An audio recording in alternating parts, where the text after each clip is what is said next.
Now, Senator Ted Cruz is the quintessential politician, and I will dare to say that he's a shrewd politician. In one moment, you will see him on Sean Hannity's show calling for the utter destruction of Iran. After listening to these guys, sometimes I feel like I'm locked in some sort of twilight zone where time just stands still. I mean, it seems like deja vu. The very arguments that were being made for an attack on Iraq is now being made for an attack on Iran. They're beating the war drums, and somebody's fingers are just itching to start a war with Iran. And that is why you see Trump is under tremendous pressure to do something. I mean, you even see Ted Cruz parroting everything that was said by other nations about why we should go to war with Iran. There's the whole thing that, hey, they're going to nuke New York City, so we got to go first and attack them. There is a reason the Ayatollah is developing ICBMs. I think the odds are unacceptably high that we would find out with a mushroom cloud over New York City or Los Angeles or Tel Aviv in Israel. So we've got to go to war with Iran. What is amazing is that it seems to me that you had more evidence for a war against Iraq than you have right now for a war against Iran. That is pretty interesting. And especially, I mean, the intelligence should be more advanced right now. It should be greater. We should have more access to what's happening over there, right? So you would think that the evidence that would be presented right now would be more distinct, clear, and compelling. But we are where we are today, and it's a minute to midnight. So it seems like this is the moment that will forever end their nuclear ambition. To me, that moment, we cannot miss the moment. I agree. And America has bunker buster bombs that could destroy Fordow. Oh, yeah. That is Senator Ted Cruz and Sean Hannity. And everything Sean says, he agrees. Oh, yeah, I agree with you, Sean. And in the next breath, you will see him on Tucker Carlson. When drilled on foreign policy, he comes back to earth and reality. There you would see him saying, oh, no, I don't really want military invasion. I would hope this could be done from inside Iran, like the people rising up or something like that. And that is why I tell you, he's flexible. He is indeed a shrewd politician. He knows to say what he has to say, depending on his audience. Senator, thank you very much for spending the time to have this conversation. It's good to be with you. So you've come out for regime change in Iran, as distinct just from taking out the nuclear sites. What does regime change look like in Iran? Somebody else in charge. How do you get there? Look, that ultimately has to be a popular uprising from the people. How many people live in Iran, by the way? I don't know the population. At all? No, I don't know the population. You don't know the population of the country you seek to topple? How many people live in Iran? 92 million. Okay. Yeah, How could you not know that? It's not even. You don't know anything about Iran. So okay, I am not the Tucker Carlson expert on Iran. You're a senator who's calling for the overthrow of the government. You're the one who don't know anything about the country. No, you don't know anything about the country. No, hold up, Pilgrim. You don't know anything about the country. Well, at least he knows the population of the country. That's a hell of a lot. More than you know, Senator Ted Cruz. You're the one who claims they're not trying to murder Donald Trump. And of course, he can say whatever he wants on Sean Hannity's show. He can be emotional and sensational because Sean Hannity himself is also an emotionless sensationalist. And of course, someone who's pandering to the Bible-thumping lot. But the reality is, Senator Cruz knows the practicality of war and the consequences thereof. So you would hear all this talk about regime change in Iran. But if history is any testament, we can see what regime change does in the Middle East. I mean, we have numerous examples from history.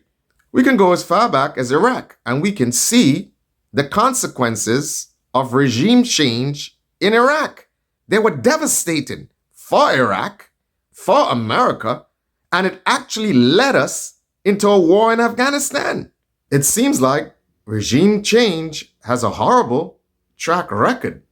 It definitely doesn't seem like something you'll want to bet on or put any money on. you become penniless.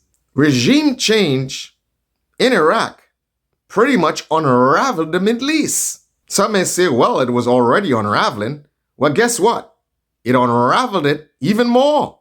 So let's go to Afghanistan now, where we wanted regime change. Now, how did that work out in Afghanistan? We did regime change, and then we end up staying there for 20 years, spent trillions of dollars, and then what was the result? Was that in the national interest of American security? I mean, for crying out loud, we had to pack up and leave, just like the Soviets did in 1989. And as soon as we left, the regime, quote unquote, that we installed, guess what happened? They unraveled in a matter of days.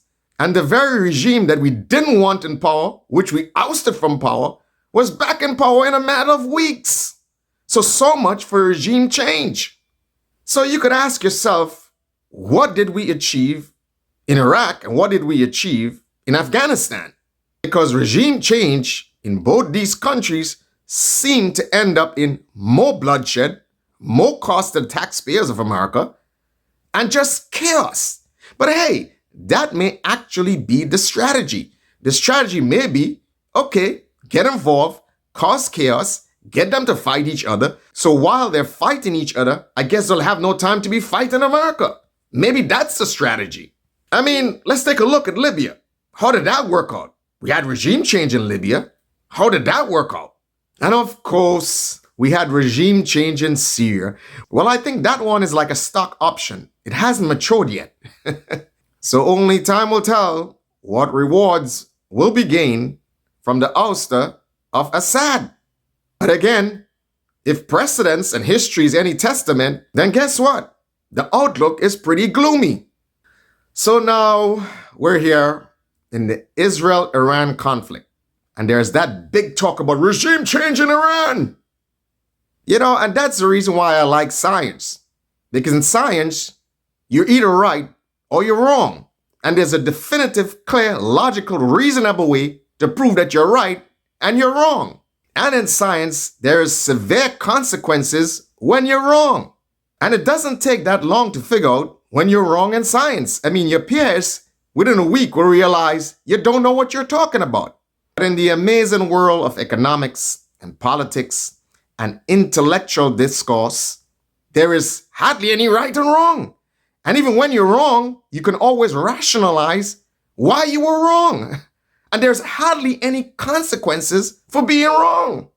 Now, there are people who orchestrate certain foreign policies that have deadly consequences for decades, but nobody's ever held accountable for that.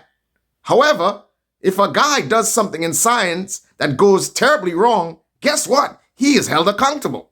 If a guy designs a bridge or designs a dam or designs a roadway and it fails and causes massive casualties, guess what? His career is over. It's done. But guess what? In the annals of politics, economics, and intellectual discourse, you can say, you can write, and you can do whatever you want, and there is no consequences. And what is amazing, in their line of business, these people have the ability to cause mass casualty, to impact the lives of millions of people, and not just in the short term, but for decades. That is what makes these people who makes these decisions, erroneous judgments, so dangerous. So unfortunately, right now, these very people who always get it wrong on foreign policy are still making decisions for America. And when the MAGA base says, look, this is not what we voted for. This is not the foreign policy that we voted for. Guess what? They're seen as traitors. Oh, how could you betray MAGA? So I guess I'm starting to believe there is no difference between the Democrat followers and the Republican followers. They all have to be like penguins, and everything that is said to them, they have to agree. They have to be like penguins and say, yeah, we agree, we agree. If you dare show a dissenting voice, guess what? You're a traitor. So I suggest you take a look at the interview with Tucker and Ted Cruz, and you'll see a whole different Ted Cruz when confronted by serious, logical, reasonable questions. So at this stage in the Israel-Iran conflict, I think Donald Trump has backed himself into a corner. I think he has no choice. After the blustering, unconditional surrender and all the remarks that he has made, he pretty much has no choice right now, but has to do something to show that he means business. After all this bluster, there's absolutely no way he can sit this one out. And that is exactly what the globalists want. Remember, I made a video and I said to you guys that it was quite possible that if Donald Trump pursues a path of peace in his foreign policy, that it's quite possible that he may win a Nobel Peace Prize. But I also said to you that the globalists does not want to see that happen. Both domestically and internationally, Donald Trump winning a Nobel Peace Prize, they can't allow it to happen. So that is why you would see that they will sabotage every single attempt that he makes at trying to pursue a path of peace. And of course, peace does not pay the bills. Peace does not fuel the industries that depend on war for their survival. So it's unprofitable to pursue a path of peace. That is in the short term, of course, because a path of prolonged war can be devastating regionally and globally. It can destroy a global economy, and it can bankrupt nations that remain in wars forever. So at this stage, it's just a matter of time, and the clock is ticking before Donald Trump has no choice but to do something on Iran. But as I have said, it's a dangerous gamble with serious implications. And with the upper echelon of the Iranian regime decimated, I don't think that they're either in any mood to have some sort of negotiated settlement.